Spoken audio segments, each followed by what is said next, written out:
রাজ্যের গণতান্ত্রিক পরিবেশ ফিরিয়ে আনার সমস্ত শূন্যপদ পূরণ সহ 10 দফা দাবিতে ত্রিপুরা কর্মচারী সমন্বয় কমিটির তরফ থেকে শনিবার সভা ও মিছিল সংগঠিত করা হলো।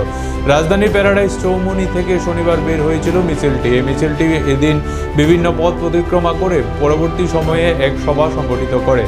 এই সভায় 10 দফা দাবি দিয়ে আলোচনা করেন সংগঠনের নেতৃত্বরা। মূলত শিক্ষা, স্বাস্থ্য সহ বিভিন্ন দপ্তরের প্রয়োজনীয় শিক্ষক, শারীরিক শিক্ষা, শিক্ষাকর্মী, চিকিৎসক, নার্স, প্যারামেডিক্যাল স্টাফ সহ সমস্ত ধরনের কর্মচারী নিয়োগ করা, শূন্যপদগুলিতে বেকারদের স্থায়ী পদে নিয়োগ করা, কন্ট্রাক্ট আউটসোর্সিং প্রথা বন্ধ করে সকল অনিয়মিত ও চুক্তিবদ্ধ কর্মচারীদের নিয়োগ করা, বিদ্যুৎ নামে সরকারি বিদ্যালয়গুলিতে বৈষম্যমূলক শিক্ষা সিস্টেম বন্ধ করা, ছাত্র সংখ্যা কম অজুহাতে বিদ্যালয় বন্ধ করার নির্দেশ বাতিল করা, ত্রিপুরা রাজ্য বিদ্যুৎ নিগম লিমিটেডের কর্মচারীদের সার্ভিস চালু করা, গ্রুপ সি, গ্রুপ ডি পদে কর্মরত বিভিন্ন স্তরের কর্মচারীদের পদোন্নতি ব্যবস্থা করার, নিগমে কর্মরত অবস্থায় দুর্ঘটনাগ্রস্ত কর্মীদের নিগমের উদ্যোগে ক্যাশলেস চিকিৎসার সুবিধা দেওয়া, মৃত পরিবারের যোগ্য সদস্যকে নিগমে চাকরি প্রদান করা, পূর্বের ন্যায় শিক্ষক, কর্মচারী এবং পেনশনারদের বছরে 2 বার ডিএ প্রদান করা, অস্বাভাবিক দ্রব্যমূল্য বৃদ্ধি রোধে উপযুক্ত কার্যকরী পদক্ষেপ নেওয়া এবং 25% বকেয়া মহার্ঘ ভাতা ও মহার্ঘ রিলিফ মিটিয়ে দেওয়া,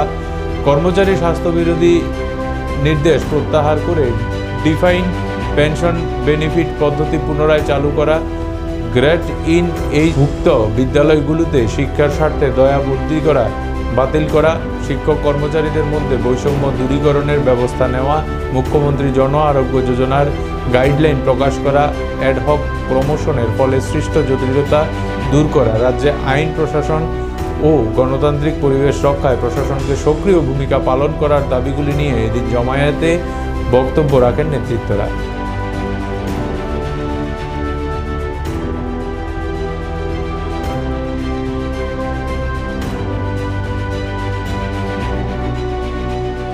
ত্রিপুরা কর্মচারী সমন্বয় কমিটির বিরোধ দীর্ঘদিন যাবৎ আমরা লক্ষ্য করছি যে ত্রিপুরা রাজ্যে যে বিদ্যালয়গুলিতে যে শিক্ষক স্বল্পতা, সেখানে অনেকদিন যাবৎ নিয়মিত কোনো চাকরি করছে না।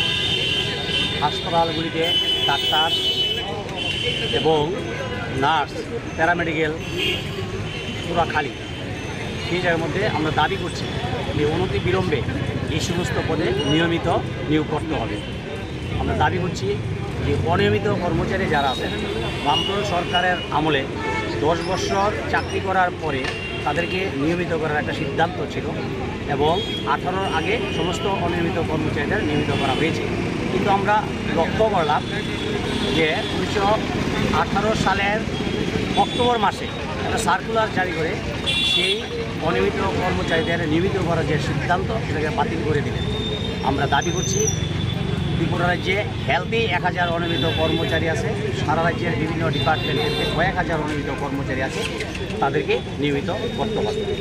আমরা দাবি করছি যে বিদ্যাজ্যোতি প্রকল্প যেটা আছে, যে বৈষম্যমূলক শিক্ষা, একই এলাকার মধ্যে বিদ্যাজ্যোতি প্রকল্পে একই ধরনের শিক্ষা হবে এবং তার পাশে যে বিদ্যালয়টা সেটা অন্য ধরনের শিক্ষা হবে। বিদ্যাজ্যোতি প্রকল্পের মধ্যে প্রকল্পের যে শিক্ষা যেখানে হয়, সেখানে দেখা গেল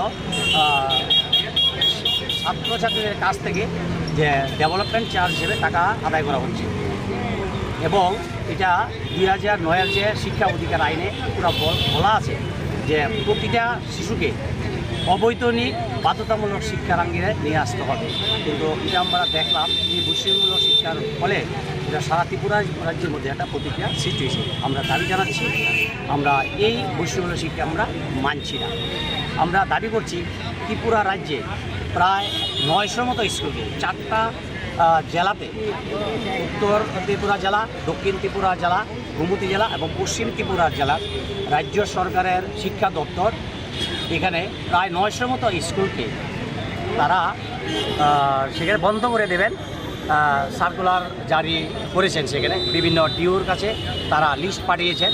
আমরা খুব দুঃখের সাথে লক্ষ্য করছি যে একটু আগে বললাম যে এই যে স্কুল বন্ধ করবে, সেখানে নিম্ন বুনিয়াদি আছে, উচ্চ বুনিয়াদি স্কুল আছে, হাই স্কুল আছে।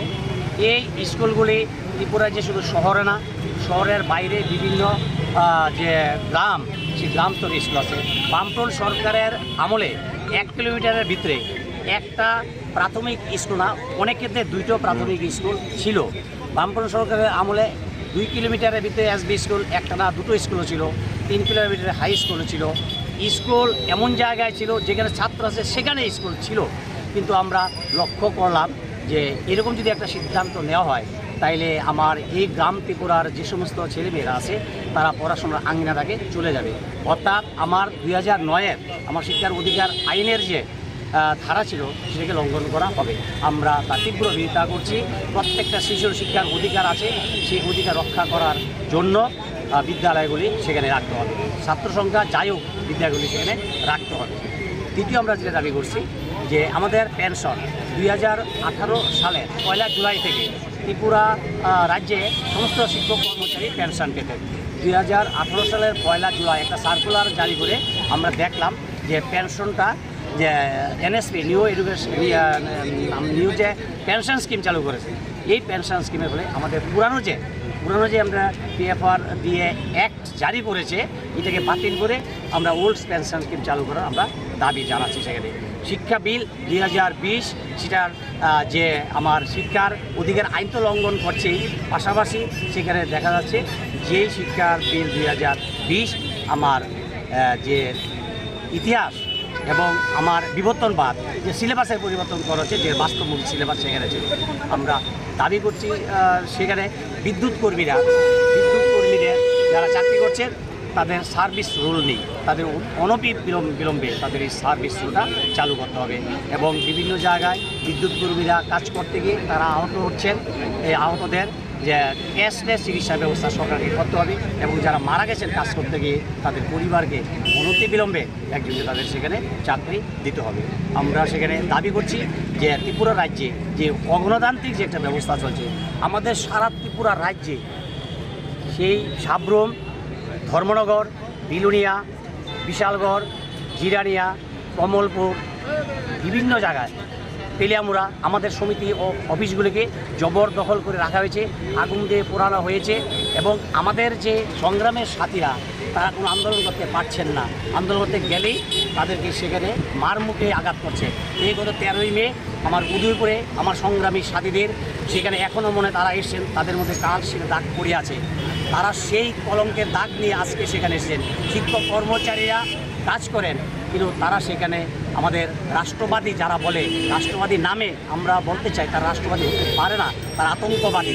রাষ্ট্রবাদীরা কখনো এরকম সৃজনশীল কাজের বিরুদ্ধে কাজ করে না, কিন্তু এই কাজগুলো তারা করছে। আমরা লক্ষ্য করেছি আমার গৌরনগর ব্লগে